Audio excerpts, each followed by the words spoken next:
नमस्कार बच्चों, BA first year semester second Dhruv Swamini नाटक। ध्रुव स्वामिनी नाटक के नायकताओं पर विचार कीजिए। या ध्रुव स्वामिनी नाटक एक नायिका प्रधान रचना कीजिए। इससे पहले हमने नामकरण पर विचार किया था, जिसमें नायिका ध्रुव स्वामिनी के आधार पर इसका नामकरण किया गया था।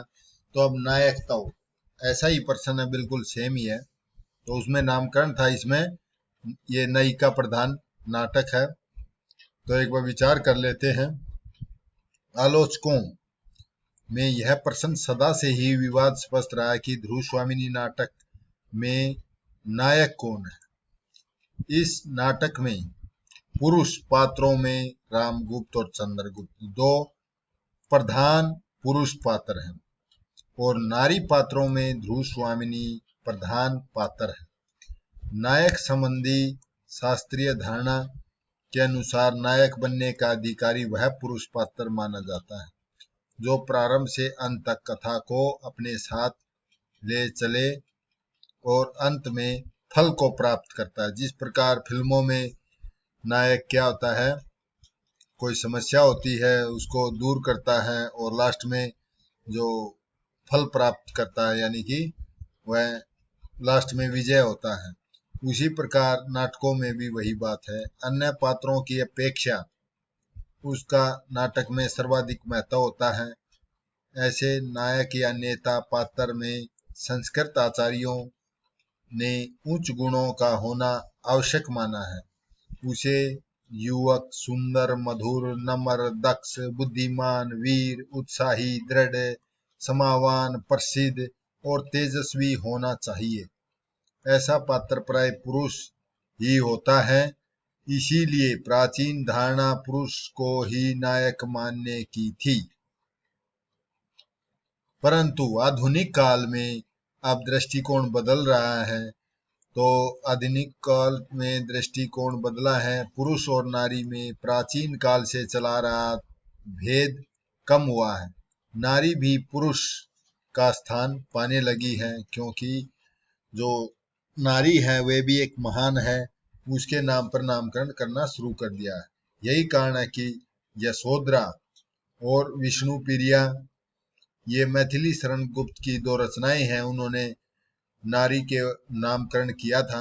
यशोधरा भगवान बुद्ध की पत्नी है, विष्णुप्रिय चैतन्य महाप्रभु की पत्नी है। उनका वर्णन किया है, जैसे काव्य झांसी की रानी, वृंदावन लाल का है उपन्यास।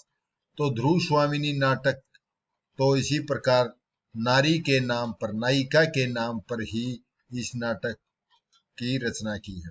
जैसे नाटक रचना लिखी जाने लगी तो इसमें नायिका की प्रधानता है। नायिका ही सब कुछ, सब पुरुष और स्त्री पात्रों में प्रधान रहती है। ऐसी रचनाओं को नायिका प्रधान रचना ही कह सकते हैं। इसमें नायिका अर्थात सर्व प्रमुख नारी पात्र को ही नायक कहलाने का अधिकार प्रदान किया जाने लगा है।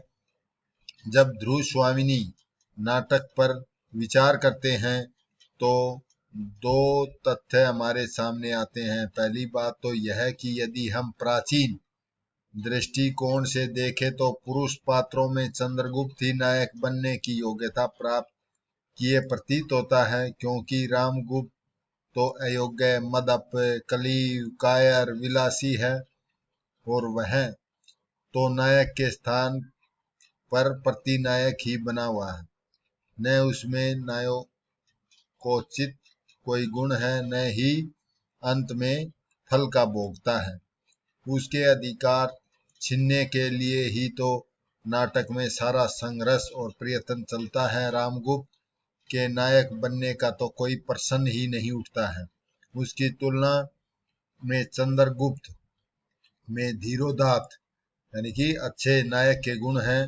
वीर है, साहसी है, नायक के सभी गुण विद्यमान है। वह धीर है, वीर है, युवक है, सुंदर है, त्यागी है, तेजस्वी है, प्रतिभावान है, समाशील है, विनय है, दृढ़, प्रसिद्ध है और उच्च कुल का योग्य पुरुष है। वह ही अपने साहस और वीर कर्म से सकराज पर विजय प्राप्त करता है। वही फल का भोगता है। सामंत कुमार और परिषद उसे ही रामगुप्त के स्थान पर सम्राट मानते हैं। नाटक की नायिका ध्रुव स्वामिनी उसी से प्रेम करती है। कथा के आकर्षण का केंद्र भी वही है। ध्रुव स्वामिनी के आकर्षण का केंद्र भी वही है। प्रसाद जी ने रामगुप्त जैसे अयोग्य व्यक्ति के स्थान पर चंद्रगुप्त जैसे राष्ट्रनायक की प्रतिष्ठा का उद्देश्य अपनाया है। चंद्रगुप्त ही इस नाटक का नायक है। दूसरे तथ्यानुसार इस नाटक की नायिका प्रधान नाटक है, क्योंकि इसमें ध्रुव स्वामिनी न केवल नारी पात्रों में अपितु पुरुषों पात्रों में भी प्रधान स्थान रखती है। नाटक का आरंभ भी उसी से होता है और साम्राज्य के मान सम्मान का संबंध भी उसी से जुड़ा है। वह आरंभ से अंत तक कथा के गति विकास की केंद्र बिंदु है और नाटक में विरोध विद्रोह का स्वर भी उसी का सबसे ऊंचा है, यहाँ तक कि चंद्रगुप्त को भी प्रेरित करती है। तृतीय अंक में जब रामगुप्त चंद्रगुप्त को बंदी बना लेता है तो चंद्रगुप्त कुछ भी विद्रोह न कर विवश भाव से भाग्यहीन किंकर्तव्य विमूढ़ बना रहता है। तो ध्रुव स्वामिनी उसे प्रेरित करती है, वह झटक दो इन लो श्रृंखलाओं को, यह मिथ्या ढोंग कोई नहीं सहेगा, तुम्हारा क्रोध दुर्दैव भी नहीं। तो इस प्रकार वह प्रेरिका बनती है, तो असली नायिका है। यहाँ आकर हम मानना पड़ेगा कि ध्रुव स्वामिनी कितनी शक्तिशाली और शक विजय के बाद वही शक दुर्ग की स्वामिनी बनी हुई है। कोमा उसी की आज्ञा से सकराज का शव प्राप्त करती है। रामगुप्त भी उसी की आज्ञा पाने का इच्छुक है। सामंत कुमार भी ध्रुव स्वामिनी का ही अधिकार मानते हैं। वे कहते हैं कि स्वामिनी, आपकी आज्ञा के विरुद्ध राजाधिराज ने निरय शकों का संहार करवा दिया है।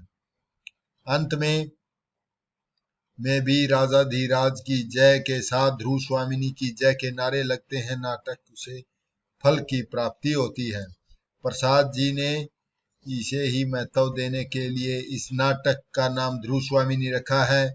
नारी की महत्वपूर्ण समस्या का इसी से संबंध है। पुरोहित इसी के पक्ष में अपनी व्यवस्था देता है। आरंभ में खड्गधारिणी से लेकर के तृतीय अंक में कोमा पुरोहित कई पात्रों का इसी से संबंध प्रकट होता है। ध्रुव स्वामिनी में साहस, धीरता, दृढ़ता और नम्रता, सुंदरता, तेजस्वी आदि उच्च गुणों भी उसे नाटक का सबसे आकर्षक पात्र सिद्ध करते हैं। इस प्रकार अंत में हम कह सकते हैं कि यदि केवल पुरुष को ही किसी कथा का नायक सिद्ध करने की परिपाटी न हो तो ध्रुव स्वामिनी ही इस नाटक की नायक सिद्ध हो सकती है, क्योंकि नाटक में न केवल चंद्रगुप्त की अपेक्षा अपना किरदार अधिक उभर कर आया है, अपितु कथा के वास्तविक फल चंद्रगुप्त की भोक्ता भी वही है।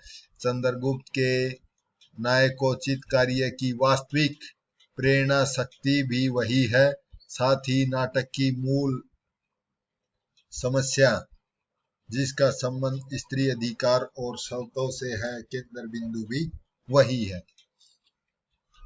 अगला प्रश्न है, रंगमंचीय की दृष्टि से ध्रुव स्वामिनी नाटक की समीक्षा कीजिए।